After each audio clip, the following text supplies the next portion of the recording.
Hey friends, I have a guided reading for you today. Feel free to gaze at the cards while I'm talking, see if anything tickles your own intuition. Remember, some things are going to resonate more and some things are going to resonate less, but the important part is if you're growing. So let's go ahead and get started.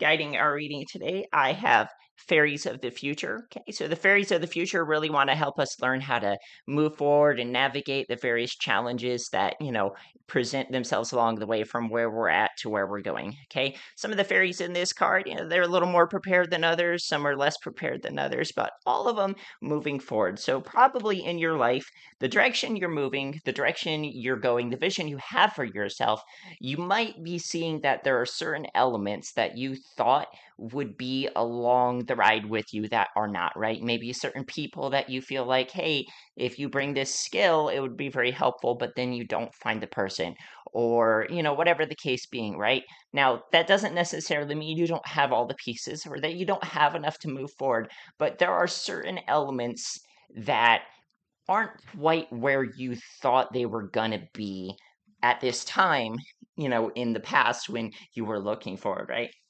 You're feeling a little bit dissatisfied. We have the Eight of Cups. Okay, the Eight of Cups is that, F this, the guy, he's got enough, just enough to get by. You've got just enough to get by, but you don't really feel satisfied, right? You want to move forward to something more valuable and something more meaningful. And so the fairy girl here, in the Eight of Cups, she takes off to go, find that connection that, she had before that she doesn't really feel now. Okay, perhaps life has presented you with some challenges, right? We have the Seven of Wands, the Seven of Wands being that, you're in a new territory, you just started a thing, and you really kind of have to still protect it and put your energy into maintaining it at this time. And this is perfectly fine, because what is happened as a result of that is that you come into this Nine of Pentacles. You come into this being a self made woman, a self made man, right? You as an individual, because not all things have necessarily worked in your favor, or at least what you thought was in your favor. You've developed this kind of a self-reliance, right? Now, normally when I look at the Nine of Pentacles in this deck, I see the little mouse friends with the fairy girl here, and that would suggest that there is community. That would suggest that there is some sort of connection around you. Of course, they're all sleeping in this picture, which could mean that maybe you're not really aware of the connections, or the connections, you know, exist and the other person isn't aware of that either. But there is something for you. The thing is, though, this was all on purpose. It was for your growth. We have justice, okay? This is that karmic balancing, the things really kind of finally settling out to where, like, if you've put effort into something, some sort of effort pays off, right? So there is some kind of a payoff that has come or is coming as a result of your independence, that is coming as a result of you having to put in the work and fill in the spaces that you were hoping that some sort of outer circumstances would fill for you. Now, you are on a new journey, of course, right? We have the full. You have certain, amount of skills and knowledge that you might have taken with you from the past, right? Because obviously anything you learn still provides some sort of value when a situation comes up, right? But you are this full. You are in a new circumstance, and it's time for you to play and really just kind of, not worry too much about knowing what is ahead, because knowing the road ahead versus walking the road are a little bit of a different thing, right? You do have skills, you do have the abilities to be able to accomplish your goals, right? We have the magician. You have all your tools, you have your thoughts, you know what you want for yourself, your passions, your emotions, your actions that you can take. So you have the ability to create something more for yourself. So this is where we come to that kind of a balance between, like, okay, so I'm creating for myself, I want this thing, I have this passion, and then, like, I still have these difficulties or challenges in the outside world, and you kind of figure out how to balance that. And that force, that friction is what actually brings you into the King of Wands, what brings you into a mature kind of a passion, right? You know that there are certain things you love, there are certain things you want for yourself, or certain things that you're really good at that you enjoy, and you realize that you can take those skills, that you do have and focus them onto a specific aspect of it, right? I like to think of the King of Wands as like if the Knight of Wands grew up, right? Matured, right? Whereas the Knight of Wands would be that, like, oh, I have an idea. I'm going to do this. I'm going to do that. And you just get excited to move every direction. You have all those passionate energies. You, as the King of Wands, whether you're a man or woman, doesn't really matter. Coming into this energy of knowing that, okay, these are the things that I have passion for. But instead of going all over the place, you focus in and you dial in on something specific because you know that something specific is what's going to allow you to succeed. It's what's allowing you to have that prosperity, right?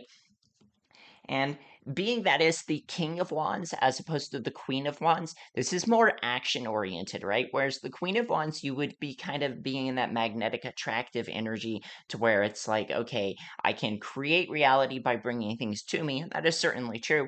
The King is more active. The King is the one who goes out there and says, if I take this action, I can get this result. Kind of similar in the sense of, like the other kings, being like that King of Swords, being smart and intelligent, knowing the strategies, the king of pentacles being practical, knowing, how to manage resources. Okay, so with that King of Wands, your passion is there and you focus in that passion towards something specific because that something specific is the vehicle for your growth. All right. And what happens is you get to know yourself on a deeper level, right? Because you realize you have these gifts, because you really focus and hone in on your gifts to be able to create something. You learn things about yourself. You learn that the power to create, the power of, who you are as an individual, this light has been with you all along, that you have the power to create your reality. And that goes along with that magician card. Whereas the magician, though, is, like they've got the tools and such.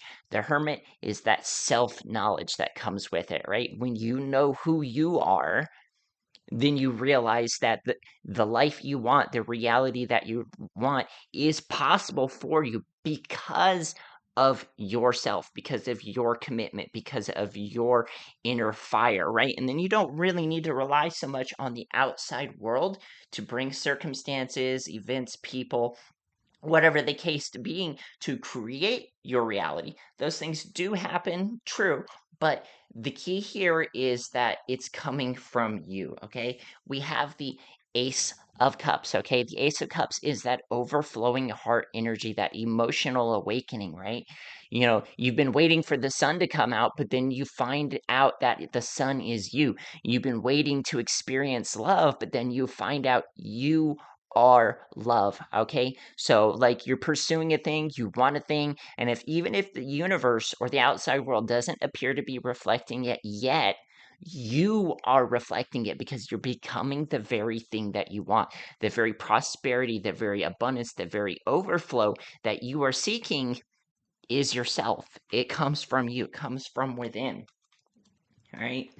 Now, sometimes, we might think about the Five of Cups here that, where yes, the universe, life has provided certain things and has not provided certain things. That goes back to where I was talking about, like some of the fairies being ready to move forward, some of them still getting ready. All right. You realize that yes, there are certain things that you wanted that you thought would be helpful that you didn't get. But then being the Five of Cups as it is, being that, some of the cups are spilled and some are upright in your traditional Rider Waite Smith, the key here is to focus on the fact that you do have certain things that you want, that there are certain parts of your manifestation or the vision that you had to get you from where you are to where you want to go that have in fact come true. And we move from that Five of Cups to the Nine of Cups, okay? And that goes in with that Ace of Cups, that fulfillment, right? When you realize that the fulfillment comes from within you, that's the man sitting in front of the Nine Cups, looking very smug and satisfied, or in this case, the reconnection of the fairy girl here to her, to her lover. The thing here is when you realize that the thing you've been seeking or that outside validation or help that you've been seeking comes from within yourself, that self satisfaction, that self-joy is the thing that's going to allow you to really create your life. It's going to allow you to really connect with others, right? You're pouring into your own cup with temperance here, okay? Because you've had to put the effort into yourself to become the kind of person with the skills or the confidence or knowledge to be able to fill in the gaps that other areas of life or other people are not doing. You're pouring into yourself, and this is a process of transformation, right? Who you are becoming as a result of the effort you're putting in is super, super important, because this is where the expansion comes in. We have the Eight of Wands, okay? When you have to learn the skills, when you have to put in the effort and you have to build up that confidence in yourself, the real expansion is you. The real expansion is who you know yourself to be and what you can create for yourself. We have that. But there is also this energy of rest, okay? The Four of Swords. So there is this kind of rhythm, right, with temperance, like the pouring of one cup into the other. That's the feminine and the masculine, the taking action and being receptive, right? So there is this rhythm you have. Take action, rest, let there be some sort of response in the universe. And when you do that, you have that kind of back and forth with this co-creative type of an energy.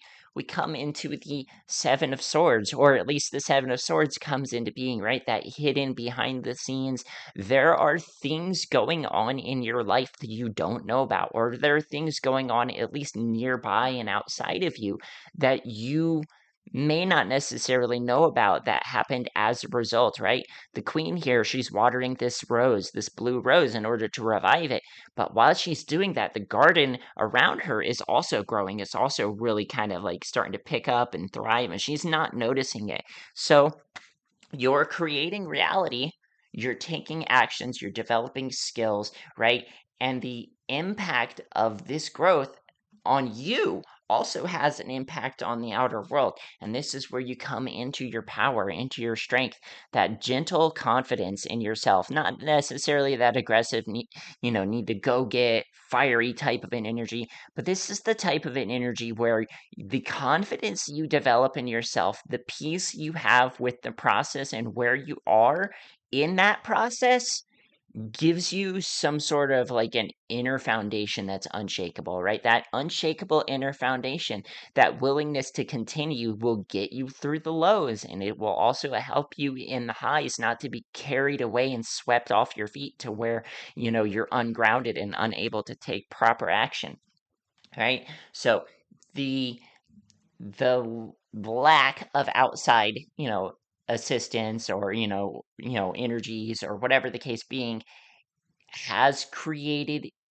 the opportunity for you to grow, for you to develop the skills to really grow into that person, okay? Now, the universe isn't impeding you, okay? We have this Two of Swords type of an energy. Even sometimes when it feels like you don't have support, even sometimes when it feels like, the universe isn't really helping you toward a goal, it's also not hindering you, okay? When I look at the Two of Swords, I'm thinking of the older meaning of the Two of Swords, like back when the Two Swords, that crossed swords position, what that actually meant was I am not hindering you or I am not inhibiting you, right? Because it was very impractical to try to start a fight from this position. And, she's blindfolded, right? If she were trying to stop you, there would be no blindfold and she would be properly on guard with the sword and shield. Here's the thing about that, because the universe is not hindering you, because the difficulty that you faced has brought you certain measure of strength. If the universe isn't hindering you, if there's not this continuous pattern, right, you come into the Ten of Swords, right? When you realize that you are free, you realize that there's only up to go from here. Yes, there are difficulties, but that difficulty gives you a foundation to grow from, okay? Yes, there are, some times where you have to do things for yourself, but if you do things for yourself, then there's less of that variability for some sort of outside circumstance to really kind of knock you off center, to knock you off course, right? And that's not to say that, you don't have difficulties, because that's the thing about the Ten of Swords, right? The Ten of Swords would be that, like, all the swords stabbed into the back, but then you have that golden sunlight reflecting off the water in the background, showing there is hope. And there is hope. If you're in a difficult circumstance right now, you are going to be reborn out of that. You are going to actually grow into something new, okay? Because we have the sun being that renewed joy, being that renewed vitality and life and vibrance, right? And that's not to say that, like, you think everything is all perfect and beautiful, because life is life, but because you understand this about yourself, because you understand that you have the power to create your reality, because you have the power to change your life, you choose joy, you choose to be renewed, right? The sun always rises after the winter solstice, right? You have that winter energy, but then the sun comes back up, and you have that power. You are that sun energy that rises back up, and this brings you into your self sovereignty, brings you into the energy of the emperor, right? Instead of waiting for life to provide for you, instead of waiting for life to, create the certain circumstances, you as a sovereign individual are able to arrange pieces. You are able to see what is going to be the most helpful, who's going to have the right skills, things like that. All right, friend, I hope this was helpful for you. Remember, if you feel like things are not going the way you planned, if you feel like that support that you want isn't there, the reality is that this is an opportunity for you to grow. This is an opportunity for you to develop skills, a chance for you to really understand who you are and ignite that personal fire. So instead of looking for that, thing on the outside, you become that thing. All right, if this was helpful for you, go ahead and leave a like, drop a comment for me. If you don't know what to drop, you can leave a sunflower emoji. If you haven't heard, not only do I do tarot readings, but I actually also have been doing some short stories and fairy tales with tarot, so check this one out. You might like Edgar Allan Poe. Or if you want to check out more of my readings, go over here into this playlist, find something that resonates with you, and I'll see you in the next one.